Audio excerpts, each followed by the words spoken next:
오늘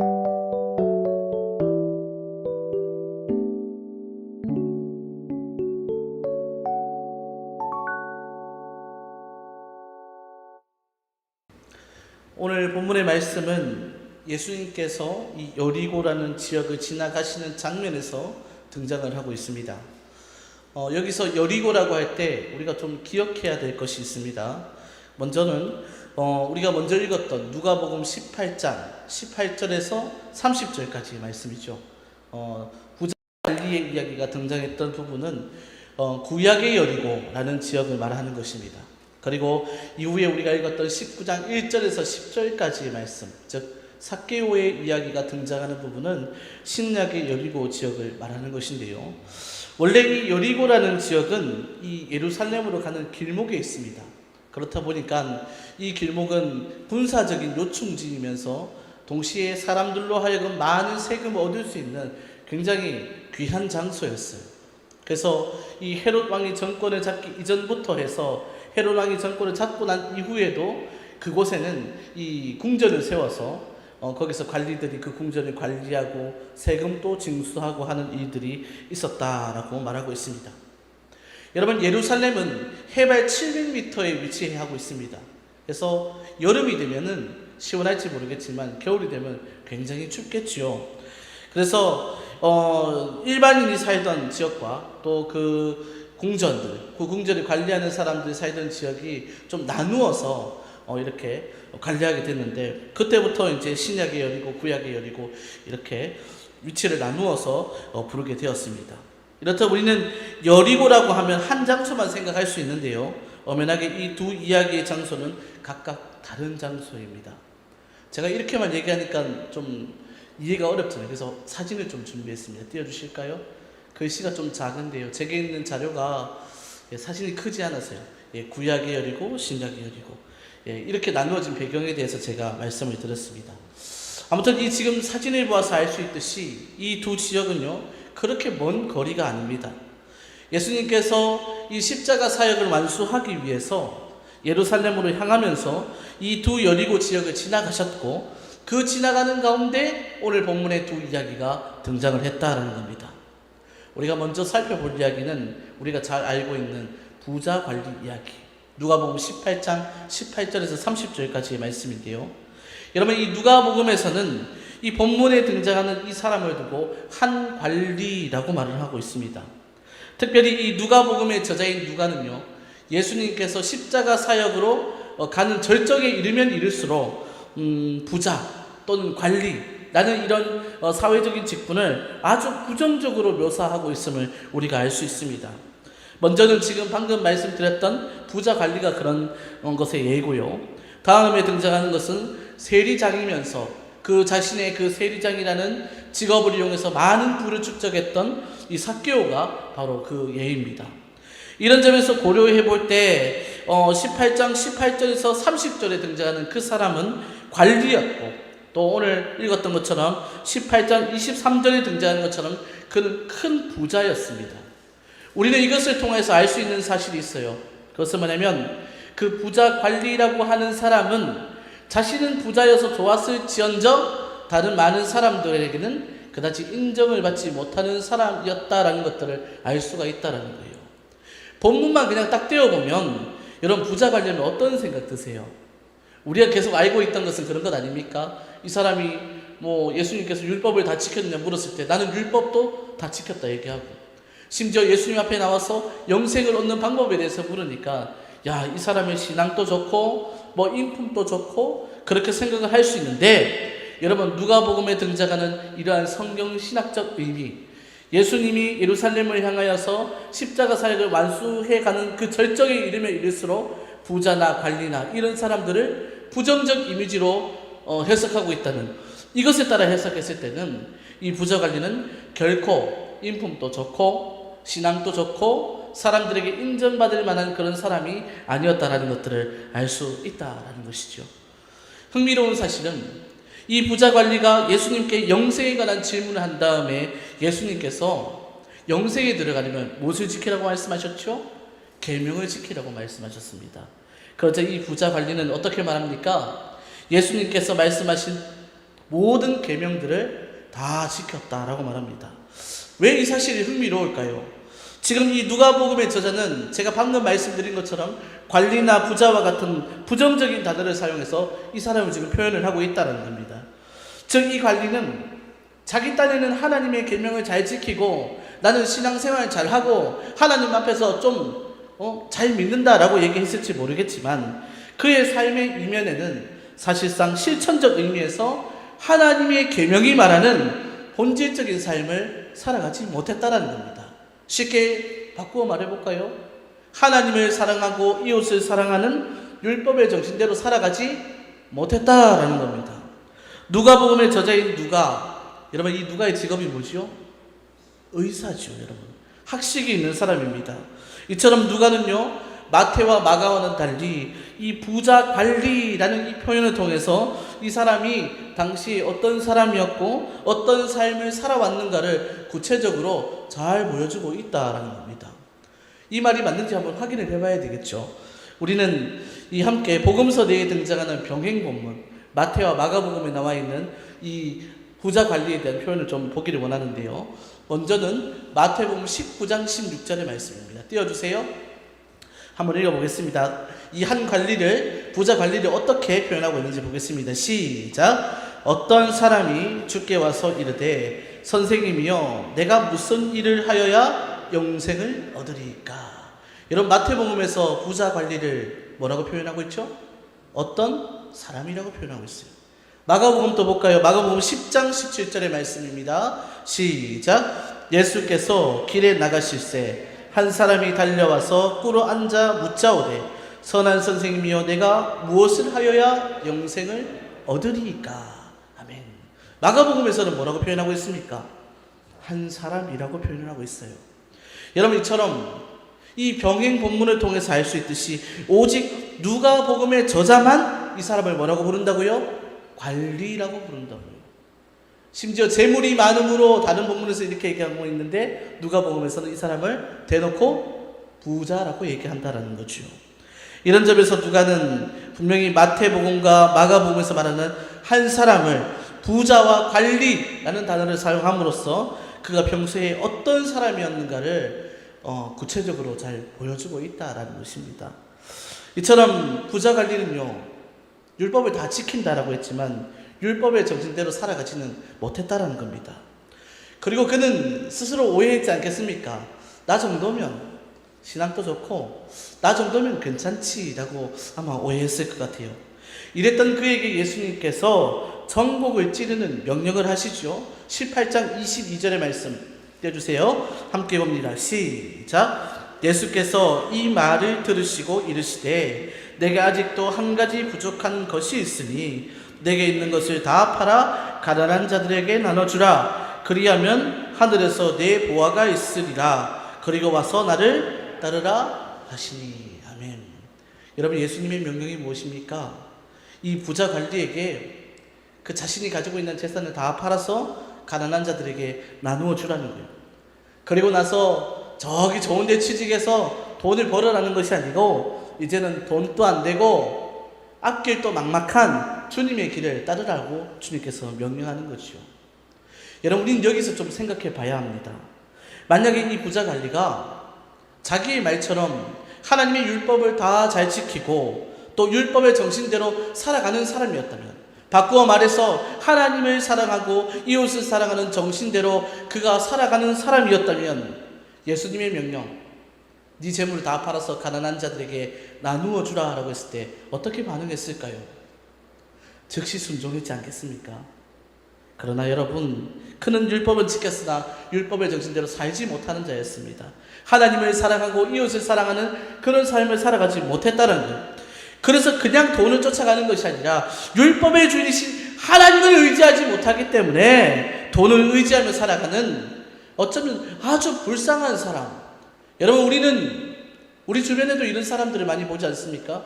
하나님을 믿는다라고 하지만 아직도 돈과 세상의 명예에 마음이 남아서 하나님 말씀에 순종하지 못하는 그런 연약한 부분들을 사실상 우리 모습 안에서도 좀 보이지 않습니까? 이 사람 참 불쌍한 사람이라는 거예요. 그래서 이어지는 18장 23절은 이렇게 말하죠. 23절 말씀 읽어볼까요? 띄워주세요. 읽어봅니다. 시작. 그 사람이 큰 부자이므로 이 말씀을 듣고 심히 근심하니라. 여러분, 병행본문 마태와 마가복음에 보니까요, 근심하면 뭐 했다고 하죠? 떠나갔다라고 말합니다. 근데 누가는 그냥 근심하더라라고 하면서 마무리하는데요. 이제 우리는 이 23절에 나온 말씀을 더 깊게 깨달을 수 있습니다. 그가 큰 부자이므로 라고 하는 이 말은 그냥 돈을 많이 가진 자였고 그 돈이 아까워서 근심한 것이 아니라는 거예요.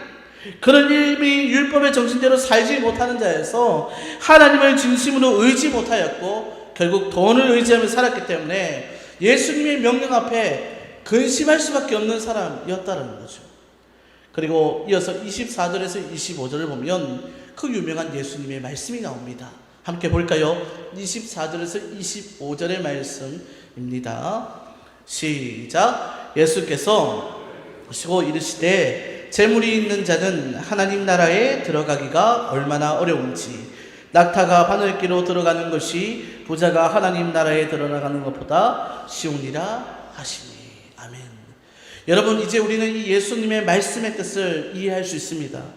우리가 앞서 등장했던 이야기들을 하나도 듣지 않고 이 예수님의 말씀만 들으면 어떻게 들립니까?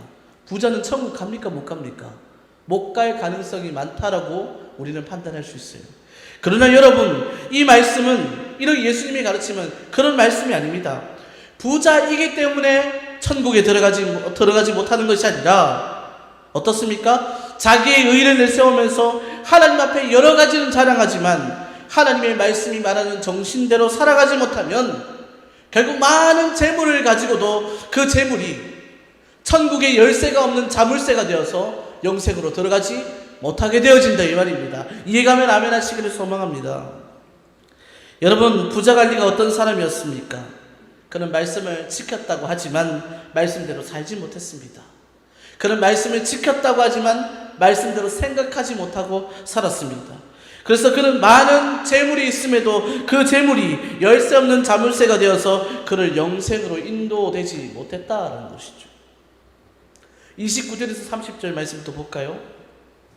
29절에서 30절 말씀입니다. 시작. 이르시되 내가 진실로 너희에게 이르노니 하나님의 나라를 위하여 집이나 아내나 형제나 부모나 자녀를 버린 자는 현세 여러 배를 받고 내세 영생을 받지 못할 자가 없느니라 하시니라. 아멘.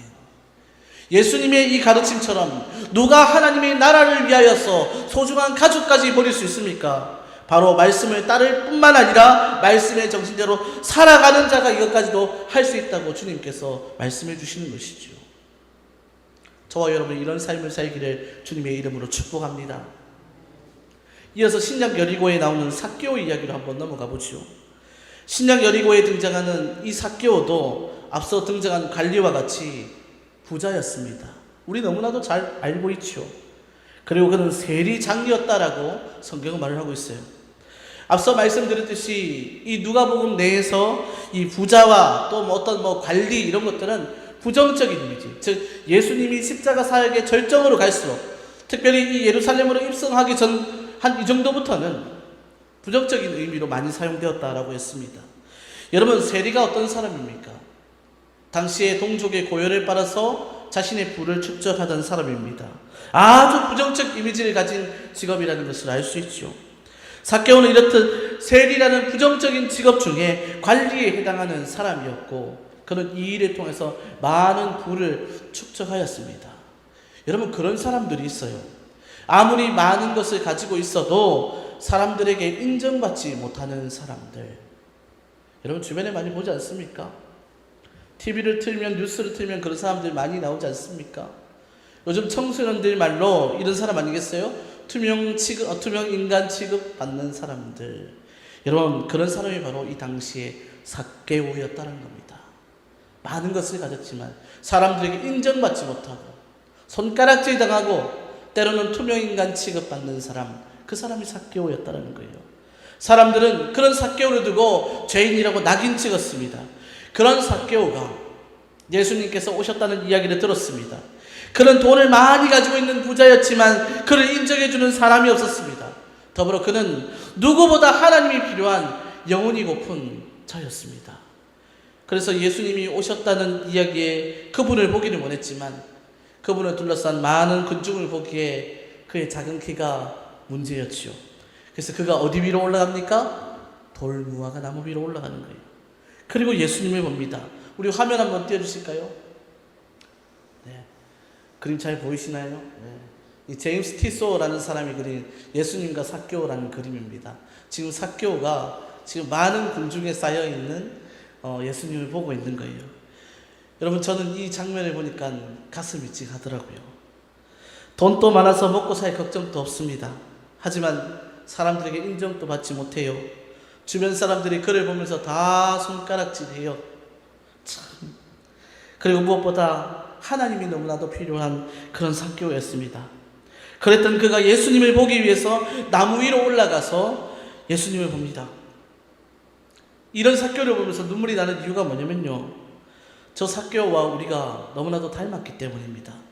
사람들의 시선과 작은 키 때문에 주님을 보고 싶음에도 다가갈 수 없었던 삭개오가 나무 위에 올라간 것처럼 우리도 때로는 주님, 저 동률입니다. 주님, 저 주님 참 보고 싶습니다. 이렇게 외치고 싶지만 때로는 말씀대로 살아가지 못하고 순종하지 못했던 지난 시간들 때문에 그저 나무 위에 올라가서 예수님을 바라보았던 삭개오처럼 머뭇거릴 때가 있었기 때문이죠.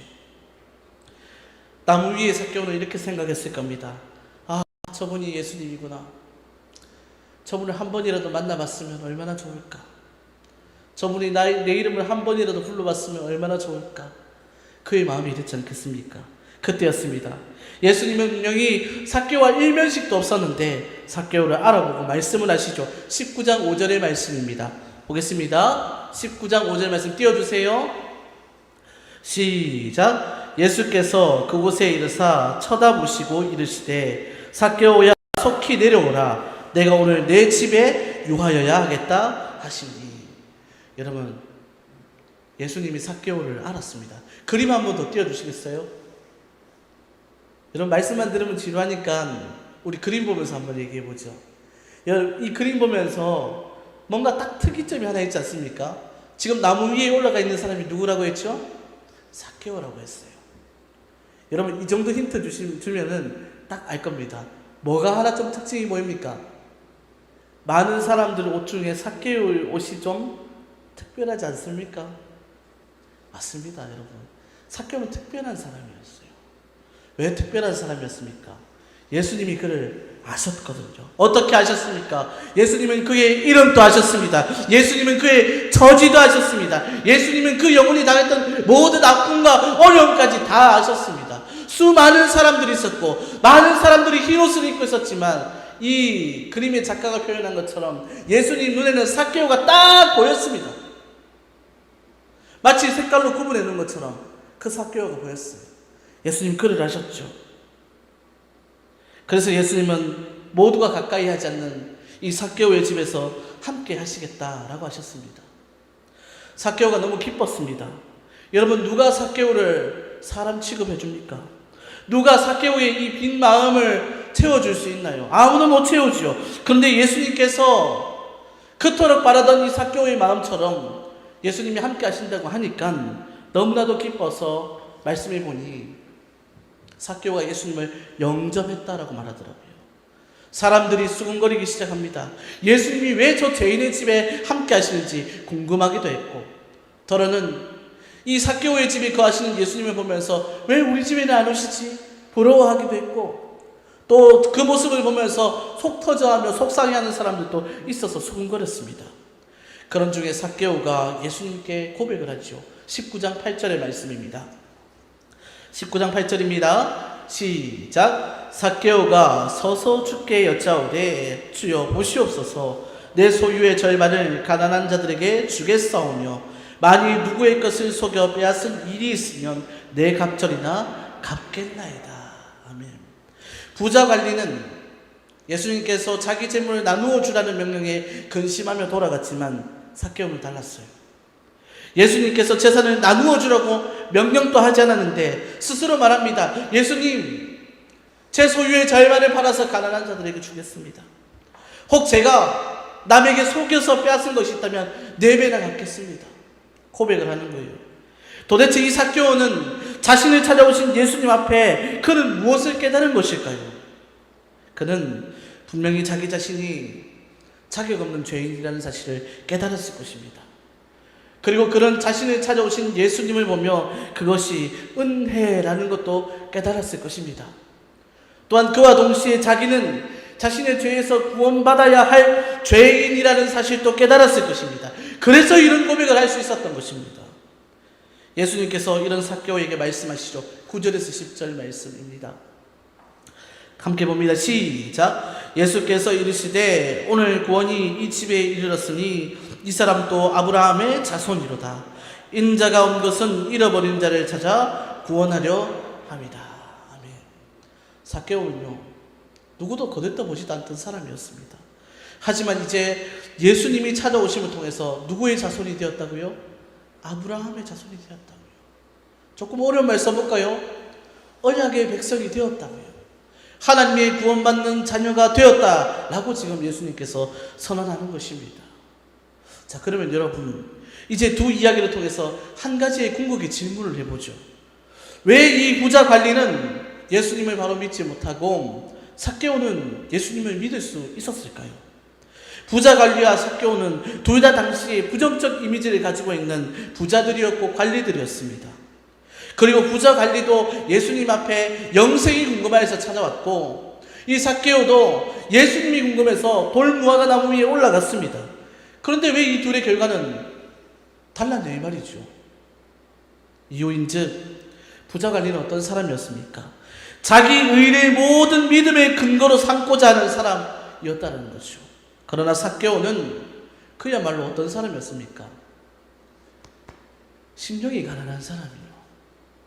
심령이 가난한 사람. 부자 관리는 영생을 질문하며 나왔을 때 이미 나는 모든 율법을 지키고 살아왔다고 자부하였지만 삭개오는 달랐죠. 이 대목에서 한번 좀 살펴봤으면 좋겠는데, 부자 관리가 예수님께서 율법을 지키라는 명령에 어떻게 대답했는지 제가 복음서의 순서대로 한번 적어보겠습니다. 누가복음부터 한번 보시죠. 누가복음 18장 21절. 제가 다 띄워놨습니다. 한번 보십시오. 시작. 여짜오되 이것은 내가 어려서부터 다 지켰나이다. 마태복음 19장 20절입니다. 시작. 그 청년이 이르되 이 모든 것을 내가 지키었사온데 오직 무엇이 부족하니까. 마가복음 10장 20절이에요. 그가 여짜오되 선생님이여 이것은 내가 어려서부터 다 지켰나이다. 종합하면 부자 관리의 대답이 뭡니까? 나는 살아오면서 율법 다 지켰습니다. 부족한 것 없습니다. 라고 자부하는 겁니다. 어려서부터 다 지켜왔고 지금 또 부족한 게 없다라는 거예요. 자기가 지켜온 율법이 자기가 생각하는 의가 믿음의 근거가 된다고 생각했던 사람이었습니다. 그리고 더 중요한 사실은 자신은 그렇게 율법을 잘 지키며 살아왔다고 자부하였지만 실상은 그런 율법의 정신을 지키며 살아가지 못하는 삶의 실천이 없는 그런 삶이었다는 거죠. 결국 이러한 마음과 이러한 삶으로 주님을 찾아왔으니 영생을 물은 듯 그에게 영생이 있을 수 있습니까? 그러나 이런 사람에게는 영생이 있을 수가 없죠. 이런 자에게 주님은 무엇을 요구하십니까? 더 완벽한 의를 요구하십니다. 내 재산을 팔아서 가난한 자들에게 나누어 주어라. 지금 이거 보여주시면 안 됩니다. 더 완벽한 의를 요구하셔요. 그러나 여러분, 예수님이 이렇게 완벽한 의를 요구한들 이 세상에 그 의를 만족시킬 수 있는 사람이 있습니까? 아무도 없지요. 그러니 이 부자 관리요, 또 다른 복음서에서는 청년이라고 하는 이 사람이 예수님을 찾아왔었지만 영생의 축복뿐만 아니라 주님을 따르는 삶을 살지 못했다는 겁니다. 반면에 여러분, 삭개오는 어땠습니까? 그도 주님이 궁금하였습니다. 그래서 작은 길을 극복하고자 돌무화과 나무 위에 올라갔어요. 그리고 주님이 그를 알아보셨습니다. 그는 내세울 것이 하나도 없는 심령이 가난한 사람이었어요. 비록 돈은 많았지만 그는 주님 앞에 내세울 것이 하나도 없는 심령이 가난한 사람이었습니다. 그래서 주님은 나무 위에 삭개오를 부르며 그와 함께 하셨습니다. 삭개오야, 삭개오야, 이리 내려오너라. 내가 오늘 너희 집에 함께 하겠다. 여러분, 이 말씀을 오늘 주님께서도 우리에게 하는 말씀인 줄로 받으시기를 소망합니다. 주님 오늘 또 이 말씀 가운데 우리를 부르시는 것이죠. 심령이 가난한 그에게 찾아와서 함께 하시니 삭개오는 자신의 죄를 깨달으며 예수님이 자신을 찾아오셔서 함께함이 은혜라는 것을 깨달았다는 것이죠. 그래서 주님 앞에 결단하며 주님이 그를 아브라함의 자손이라 선언했다는 겁니다. 이제 띄워주시겠어요? 정리하고 요약하면 이렇습니다. 한번 띄워주세요. 읽어보실까요? 시작. 우리 하나님은 자기의 의를 믿음의 근거로 삼는 자에게는 더 크고 완벽한 의를 요구하시지만 심령이 가난한 자에게는 당신이 직접 찾아오셔서 그에게 완벽한 의가 되어주신다는 것입니다. 할렐루야! 우리가 주님 앞에 하나님, 나 정도면 괜찮지 않습니까? 나 정도면 신앙생활 좀 하시오? 라고 했을 때 우리 주님께서는 우리에게 더 큰 의의를 요구할 것입니다. 그러나 때로는 너무나도 심령이 가난해서 주님, 저는 주님 앞에 내세울 것이 단 하나도 없습니다. 주님, 그런데 저를 받아주시나요? 라고 주님 앞에 심령이 가난한 마음으로 나아가면 우리 주님께서는 그런 우리를 긍휼히 여기시고 그분이 직접 우리의 삶에 찾아오셔서 우리가 이룰 수 없는 그 의를 완벽하게 우리를 통하여 이루어 주신다라는 것입니다. 말씀을 맺습니다. 사랑하는 성도 여러분, 오늘 우리는 어떤 사람입니까? 부자 관리입니까? 아니면 심령이 가난했던 삭개오입니까? 부자 관리와 같은 사람은 늘 자기 자신을 내세우며 신앙생활하는 사람입니다. 자기가 이룬 업적과 경험을 가지고 하나님 앞에 살아가는 사람이 부자 관리와 같은 사람이에요. 반대로 삭개오와 같은 사람은 어떤 사람입니까? 하나님 앞에 내세울 것이 하나도 없어서 주님, 나는 오직 은혜가 아니면 아무것도 아닙니다 라고 고백하는 사람. 비록 내 주머니, 내 마음에 드릴 것이 하나도 없지만 그 심령이 가난한 모습으로 나오는 그 사람이 삭개오와 같은 사람이라는 것이죠. 우리 주님 일찍이 복음서에서도 말씀하셨습니다. 심령이 가난한 자는 복이 있나니 천국이 저희의 것이며. 할렐루야! 하나님이 이렇듯 심령이 가난한 사람을 더욱 사랑하시고 그런 그에게 완전하고 진정한 의가 되어주셔서 그의 삶이 주님을 따르도록 인도하신다는 겁니다. 심령이 가난했던 삭개오에게 하나님의 나라가 임한 것은 그 가난함 가운데 주님이 완전한 의가 되어주셔서 그 영혼의 빈 곳, 여러분 삭개오의 삶에 얼마나 빈 곳이 많았겠어요. 자기도 뭐 그렇게 살고 싶어서 세리장으로 살았겠습니까? 어려운 시대 가운데 먹고 살고자 했던 그 선택 때문에 동족으로부터 손가락질 당하고 인간 취급 못 받으며 받았던 그 인생의 그 빈 곳을 주님이 찾아오셔서 채워주셨습니다. 여러분, 오늘 우리도 마찬가지입니다. 우리가 심령이 가난한 모습으로 나아갔을 때 우리 인생 가운데 우리 안에 있는 빈틈과 빈 곳을 주님이 직접 찾아오셔서 주님이 진정한 의가 되어주셔서 우리의 빈 곳을 채워주시고 충만하게 인도하여 주신다는 것입니다. 오늘 저와 여러분의 삶에 부자 관리의 모습이 아니라 조금 부족하고 연약하여도 심령이 가난했던 삭개오의 모습처럼 겸손하고 간절한 마음으로 주님 앞에 나아가 주님이 주시는 축복의 주인공이 되시기를 주님의 이름으로 축복합니다. 기도하겠습니다.